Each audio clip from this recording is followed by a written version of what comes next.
crown of iron and fire rests on the soul of man, not forged in gold, but in the clash of duty and desire, strength and stillness. It's the ancient force that drives a warrior to charge into battle, blade in hand, and a king to sit in quiet council, weighing the fate of his people. This is the warrior king archetype, a pattern Carl Jung saw woven into the human psyche. It's the pulse of courage and wisdom, conquest and reflection, alive in every man who dares to lead, to protect, to carve meaning from chaos. Yet when does its weight become a burden, and when does its fire light the way? This is the warrior king archetype, a concept Carl Jung saw as a cornerstone of the human psyche. It's the fire in Achilles' rage, the resolve in Odysseus' long journey home, the quiet strength of a father protecting his own. It's alive in you, shaping how you face the world and how the world sees you. But what happens when this archetype grips too tightly, or when it's buried under modern noise? Let's walk this path together, tracing its roots, its power, and its shadows, to uncover what it means to be a man today. Jung believed we're all shaped by archetypes, universal patterns that pulse beneath our thoughts, like the rhythm of a drum we can't quite hear. The warrior king is one of the most potent for men. It's not just a hero or a ruler, it's both, entwined. The warrior fights with courage, carving his place in a chaotic world. The king leads with wisdom, holding the weight of others' hopes. Together, they form a man who acts and reflects, who wields power and seeks meaning. You've felt this duality, haven't you? The urge to charge forward, to prove yourself, but also the need to pause, to know your purpose. Imagine a lone oak in a storm. Its roots dig deep, anchoring it against the wind, while its branches reach high, defiant. That's the warrior king in you. The roots are your discipline, your grit, the part that says, I will not break. The branches are your vision, your ideals, the part that dares to dream of a better world. But a tree can't grow if its roots choke the soil or its branches block the sun. Balance is everything. Jung called this integration, when you harness both sides of the archetype without letting one drown the other. Consider Achilles, the Greek hero of the Iliad.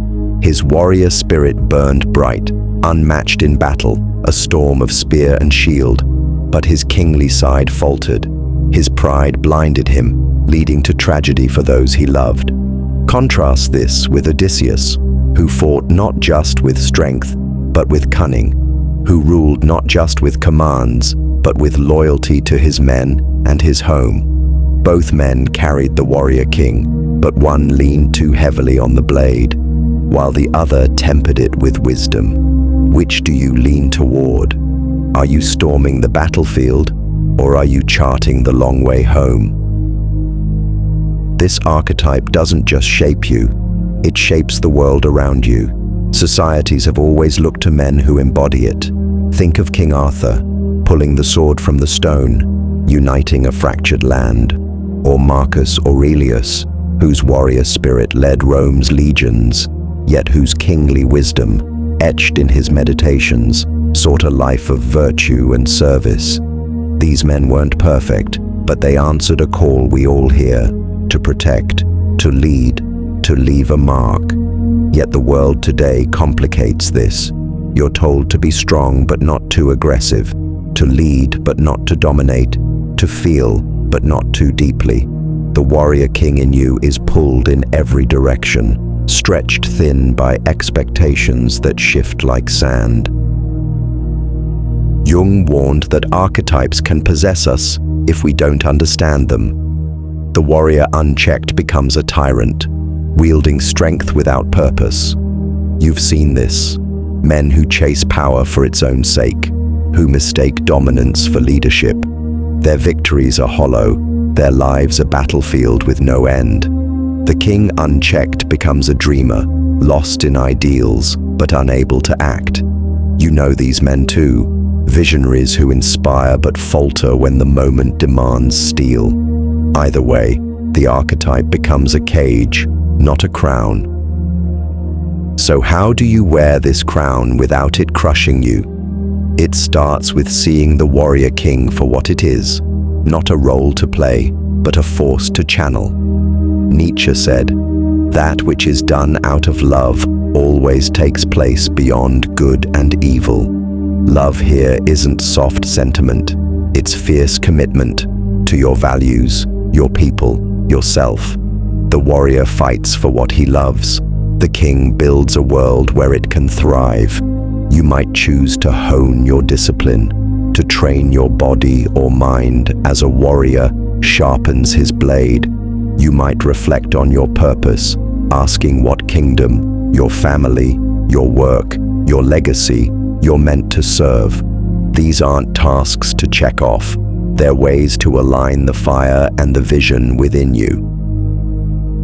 But alignment isn't easy. The world doesn't always reward the warrior king. You might stand up for what's right and be called arrogant. You might lead with conviction and be labeled rigid. Society often fears the man who embodies this archetype fully because he challenges the status quo. He's not content to drift, he carves his own path. Yet this same world needs him. Look around, division, apathy, chaos. The warrior king doesn't just fight these, he offers something better. He's the man who builds where others destroy, who protects where others exploit. Pause for a moment. What battles are you fighting right now? Are they yours or someone else's? And what kingdom are you building? Your home, your craft, your soul? Jung's genius was showing us that the psyche isn't just personal, it's collective. The warrior king archetype doesn't just live in you, it shapes how men are seen, how masculinity is defined. For centuries, it's been the ideal. The knight, the samurai, the chief. But today, that ideal is under siege. Some say it's toxic, equating strength with oppression. Others cling to it blindly, rejecting any call for balance as weakness. Both miss the mark. The warrior king isn't about domination or denial, it's about responsibility. It's the man who carries the weight because he can, not because he must. This tension plays out in your life. You feel the pressure to be everything at once. Provider, protector, sage, yet also vulnerable, adaptable, modern. It's exhausting, isn't it? Like trying to wield a sword and a scepter in the same hand. Jung would say this is the shadow at work, the parts of the archetype you haven't faced. The shadow warrior is rage, unchecked and aimless. The shadow king is pride, cloaked in false wisdom. You've felt these stir, haven't you? That flash of anger when you're crossed, that stubborn need to be right. The path isn't to banish these shadows, but to know them, to let them teach you where your balance is off. Let's look to literature again. In Shakespeare's Macbeth, the titular character starts as a warrior, brave and loyal. But his ambition, the Shadow King, consumes him. He trades his honor for a hollow crown, and his kingdom crumbles. Compare this to Aragorn in The Lord of the Rings. He's a warrior, skilled and fierce, but also a king in waiting, reluctant yet devoted to his duty.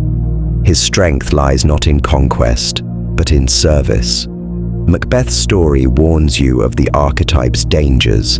Aragorn's shows its potential. Which story are you living? The societal impact of the warrior king is profound.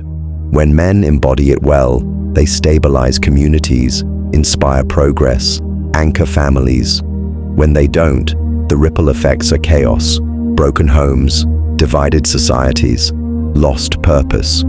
You see this in the absence of fathers, the aimlessness of young men, the distrust between generations. The warrior king isn't just your story, it's the story of us all. When you step into this archetype consciously, You don't just change yourself, you change the world around you. But what does consciously mean? It's not about grand gestures. You might choose to listen more deeply to those you lead, whether it's your team at work or your kids at home. You might carve out time to reflect, to ask what truly drives you. You might face your shadows, admitting where you've been too rigid or too reckless, and grow from it. These are quiet acts, but they're the forge where the warrior king is tempered. Lao Tzu said, "To know others is wisdom. To know yourself is enlightenment." The warrior king knows both.